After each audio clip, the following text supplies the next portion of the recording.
Conservative leader Kemi Badenoch has said she will not rule out forming coalitions at a local level with Reform as voters get ready to go to the polls this week in elections across England. Yes, the Tory party leader says councillors must do what is right for their communities, but has so far shut down talks of a national deal with Nigel Farage. And Kemi Badenoch joins us now. Very good morning. This is the first time you've been in the Good Morning Britain studio as opposition leader. So welcome to the Good Morning Britain sofa. It's good to see you. But how nervous do you feel this week? This is your first big electoral test as leader of the opposition. And you do look like facing hundreds of losses in the local council elections. What are you going to do to stop that happening? So I know it is going to be a challenge. 4 years ago, we fought these seats, won 2/3 of where we stood. That's unprecedented. No party's ever done that before.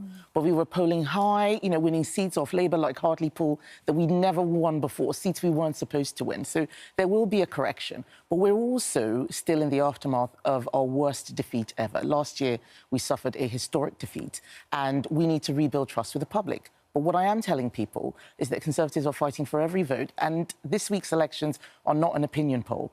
They are about who's going to run those local services, who's going to pick up the bins, who's going to look after adult social care, children in special educational needs, fix the roads. And across the board, Conservative councils deliver better services for lower taxes. So you're trying to make this about local issues, but the big national issue is the fact that you are at loggerheads with Reform, and a lot of people will be voting on the issues that Nigel Farage talks about all the time. For instance, tax and immigration. Well, it's funny you say that. So I've been travelling all around the country, and one of the councillors I was with, we were on a doorstep, and he showed a leaflet of Reform saying we're going to stop the boats. That's not what people are voting on Thursday. So we need to remind people that this is not an opinion poll. But this is a very competitive political environment.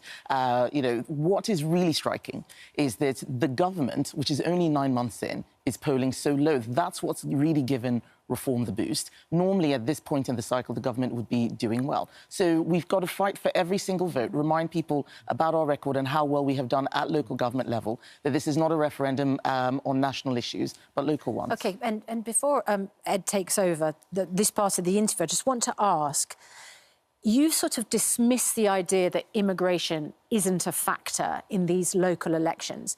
But I imagine if Reform were here talking to you, they would say a lot of voters think that the pressure on our public finances is because levels of immigration are way too high. And the way that they got too high was under a Conservative government. So what is your answer to that? My answer is that immigration is too high. We have to bring it down. And this is one of the things which I have acknowledged we got wrong in the past. I wasn't in charge of immigration, but I take responsibility. So what's your policy? What would you change? So several things. I've said that we need a hard cap on numbers. We've announced a policy on indefinite leave to remain, stopping that conveyor belt to British citizenship, saying that people who come to this country have to be net contributors. What would your hard cap be? Not people who are actually taking away from the state.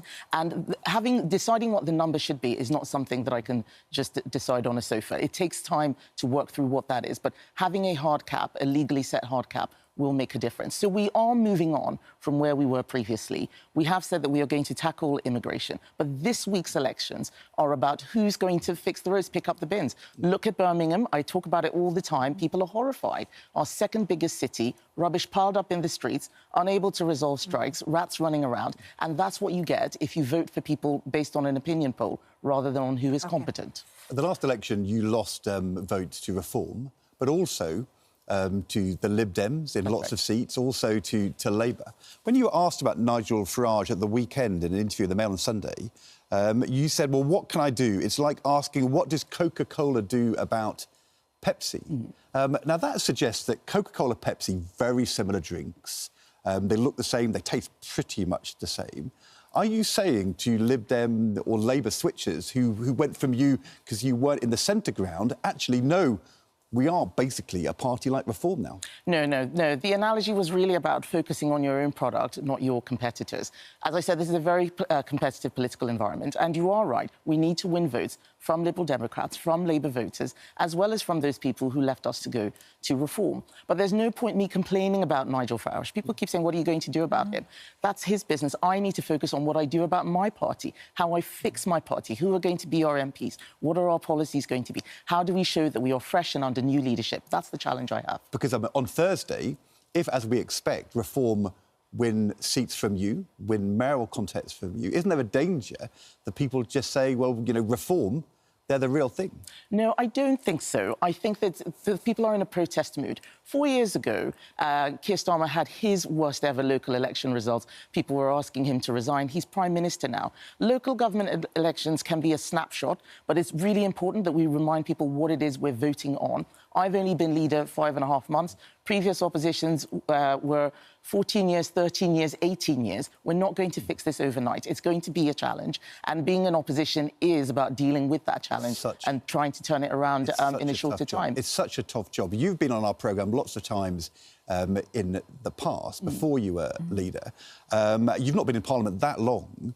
You were a rising star, the new kid on the block. I remember George Osborne, Michael Gove saying, she's the coming person. Suddenly you're in the top job, you're under pressure, it's hard. How are you feeling about it?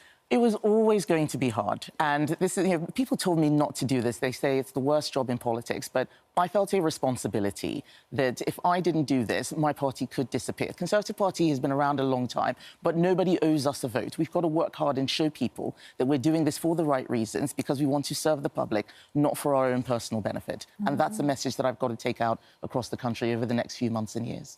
You've seemed very reluctant to be very specific about policies, partly because you say you want to get your feet under the table, you want to get it right. You say that you're not going to talk very much about national policy because these elections are all about local issues. But let's talk about something which has been very controversial recently, and that is the Supreme Court ruling on the trans issue. Do you think that you have got the right stance on this? Because we seem to be facing a situation where people who have, you know, very legitimately transitioned to become trans women are now going to be going into, for instance, women's toilets, and they appear to be, you know, women, and they are women, you know, to all intents and purposes, you know, from their own perspective. What would you say then to both those trans women in female loos and also to the women in those loos who have been told they're not allowed in those loos because they're not biological women?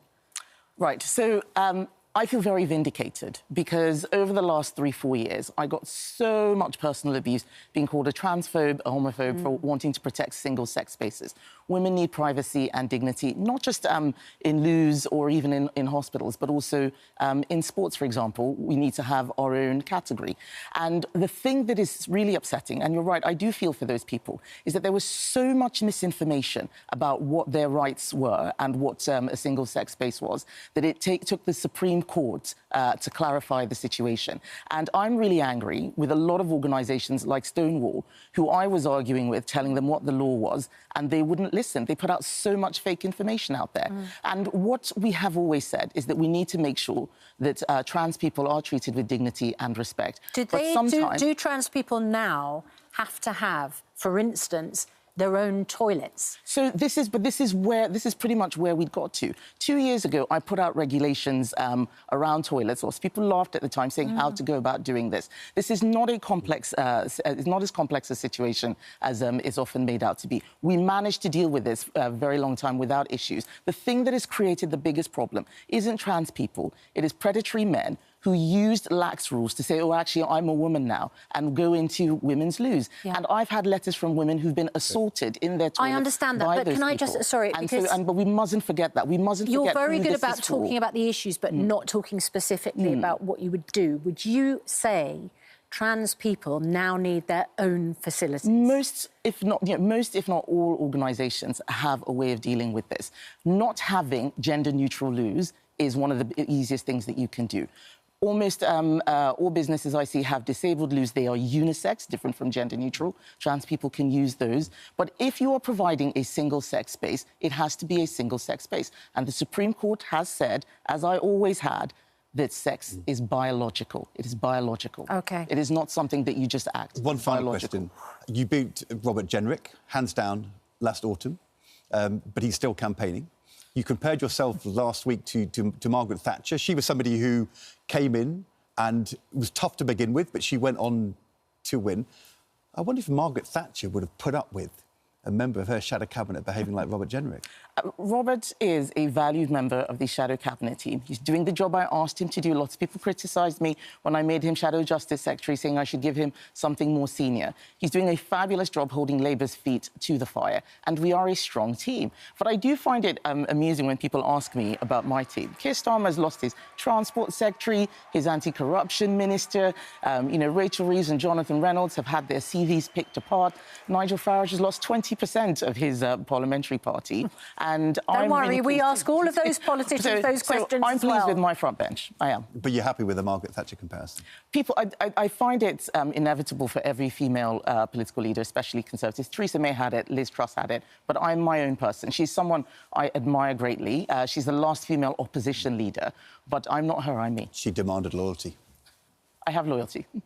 Kemi Badenoch, thank you very much indeed for coming into the studio. It's good to see you this morning. And just a reminder that voting takes place in local and mayoral elections across England this Thursday. We've been speaking to party leaders and senior figures throughout the campaign, and to find out more details where you live, go to whocanivotefor.co.uk. Right, we are joined by GB News presenter, the Mail's Andrew Pearce, and the Mirror's Kevin Maguire. What did you think of Kemi Badenoch? Well, I thought she was confident, assertive. You would not believe she's under huge pressure and is facing a calamitous local election day, because it was such a high point back in 2021. Boris was in his pomp. They'd had the very successful vaccine rollout. They'd gained all sorts of seats they never expected. They're going to go tumbling down. She was completely evasive. Yeah. Every time asked about loyalty in her own party, because Robert Jenrick in the shadow cabinet, she's too weak to sack him, is running a campaign against her. She talked about Labour. She didn't answer the questions directly. Although she did say she had a policy on immigration to meet reform surging, and that is a cap on the number of immigrants. But what's the cap going to be? Yeah. Doesn't know. No, well, isn't going to say yet. From David Cameron onwards, the Conservatives had a cap of 100,000, never got that, and in fact it went up to 900,000, a record figure.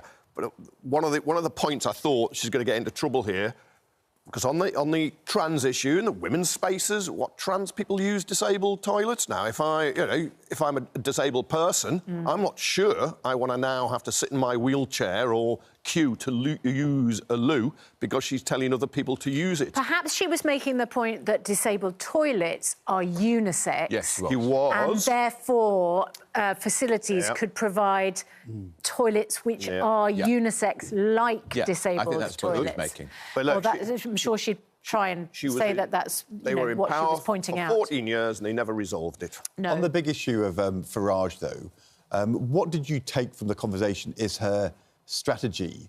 Coke and Pepsi suggests she wants to stay as close as possible. Does she want to differentiate, or does she want to stick very close? I don't think we'll hear Coke and Pepsi anymore, because you say, oh, it's been misunderstood. But what does she do? She doesn't know.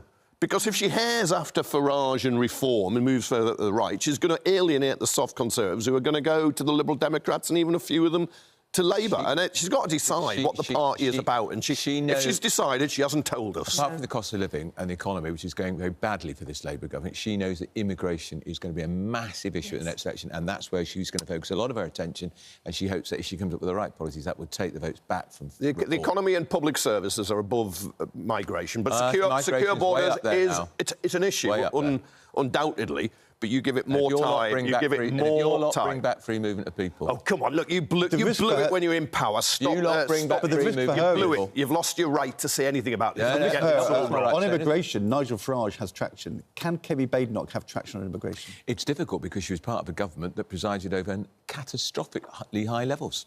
Yeah. And she may have been fighting within Cabinet about it, but she was in a cabinet which did deliver far too high immigration. She's a caretaker. And I'd be very surprised if she makes it to the next general election. Wow.